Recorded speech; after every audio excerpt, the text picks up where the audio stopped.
Are using mind control and trying to tell people what to do. Yeah, intrinsic. Yeah. Intrinsic. See, in this sense, what you're trying to do is drop out of that and the rhetoric and the sophistry that you're persuading yourself of your condition and all of that. Yeah. And then discover on the level of the soul what you discover here. That is, when you get rid of the disease and the injury, there's a natural human order in the physical body that emerges, and you want to enhance that with gymnastics. It's not a new order you're imposing, it's one that's intrinsic. Well, that's what I've been doing in Yeah. my recovery. Yeah, right. That you're bringing out. Pardon? That you're bringing out. That you're bringing out, or allowing to emerge. Now, what does this mean? He says, for a man then, there's a great power. And the meaning of this great power, the meaning of man's great power, is only when he benefits, right? He has to benefit. These are ways of benefiting. If his actions turn out to his advantage. That's the whole goal. Now, here is an interesting statement I'd like to stay with now. Let's take a look at this idea of benefit.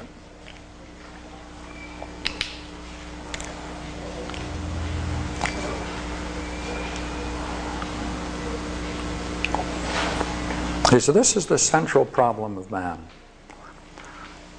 And he said, once you understand that, then you can understand this great power, the idea of great power. When we decide on doing something, right? Let's say something positive or something we have doubts about, and call it negative for the moment. Right? Do we want this? Do we want this? Do we will that?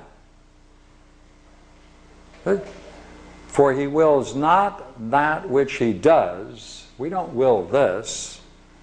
But what we really will is the sake of which we do it. Now this is curious language, so let me put it in another way. All right? Explain that. Yeah, we put it in another language. It comes from a different kind of language, and I'd like to put it up. If I want to build this barn, I need materials. And I need someone to do it. I need some force to do it, to bring it into existence. That means I need an efficient cause. Well, that could be a workman. Right? That can be a workman, right, with a hammer and saw. That's an efficient cause. But just because I have the materials and I have the efficient cause or workman, it doesn't mean it's going to be done unless there's some plan and design. But even if I have a plan and design and an efficient workman and all the material, it's not going to come into existence until someone wants it, can bring that into existence for some purpose. Right? Someone is going to use it. It needs some purpose. Well, I want to use another word for purpose. The purpose is that for the sake of which it came into existence.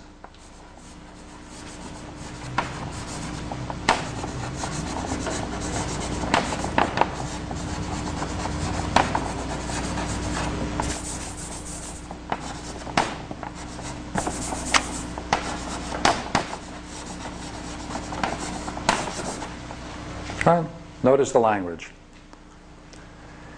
A purpose is that for the sake of which it came into existence. If you don't have something the sake of which it comes into existence, you have no purpose. So the purpose is that for the sake of which it came into existence. That's why you did it. Now, we didn't will the house, the barn. You don't will the house. You don't will the house. What do you will? That for the sake of which, right? But for the sake of which he does it. Another way, the reason for which he does it. So that if you do something good, you do something bad. Isn't it true that what you really are doing is you're doing it for, you want it for some reason. You don't just want it, you want it for some reason. The reason or the purpose or the sake of which you do it, that's what you really want it for. So you can be mistaken about what's good or bad, but do you not always want it and desire it because you think for yourself that it's good? And to possess it is good for you. Now you might be mistaken about the means, but nonetheless, would you not agree that's the reason why we do whatever we do?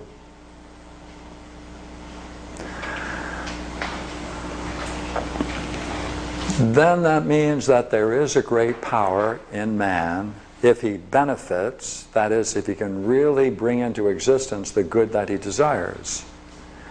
And you can only do that, you can only do that, you can only do that, curiously enough, through three things. Art. All of these are arts. And you can only pursue what you think is good if you have the idea that the reason you're doing it, you're really truthful about the reason why you're doing it, not for some other reason. You're not using rhetoric on it. Now, yeah, hold on. Instead of the word art, to use the word culture, would that be more meaningful? Culture? See, unless you can bring someone from a worse condition to a better, one, and can give the reasons why you do whatever you're doing, two, right? And you can follow up whatever you're doing to make sure you reach the goal that you have established for that person, it's not an art. It could be by chance.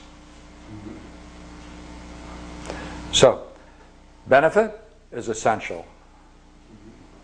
Not only is it essential, but that means there's some process you're following. You have reasons for doing what you're doing. And you can follow up on that with those reasons to see that what you're doing, whether or not it in fact achieves the goal that you desire, which is to bring about a benefit. If it doesn't have those things, it's not an art. And that's an essential, absolutely essential idea in Greek thought, which is totally missing in modern thought. It's the basis of natural law, which we'll go into a little bit later. That brings into the discussion all the art of the Orient and the West did art for its own sake as an expression of worship of God, like building the cathedrals and things. What I would like to do now is change what we've just said.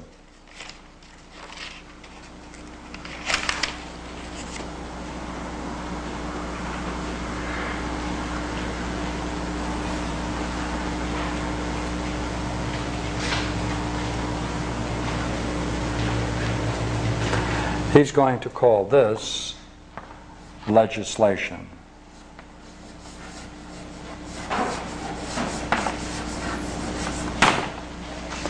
He's going to call this justice.